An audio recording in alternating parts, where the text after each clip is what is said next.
Esse é nosso Zimbedo. Então é melhor terem cuidado com esses homens. Quando falam que Zimbedo diminui em sacos de batata, não é mentira. Daí carrega outro saco, há de abrir. Estão a ver, né? Tchá. Corta. Tira a batata. Estão a ver, né? Tirou a batata. Leva a corda.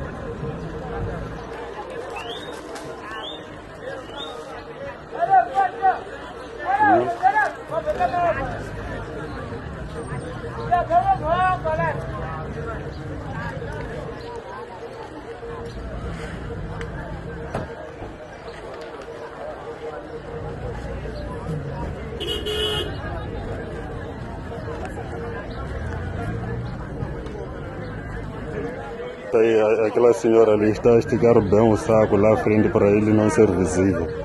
Esquecendo que aqui atrás não está nada tampado. Estão a ver, né? A organizar aquele saco ali. Porque de frente, quando vou à frente, ele não é visível através daquele saco ali. Estão a ver, né?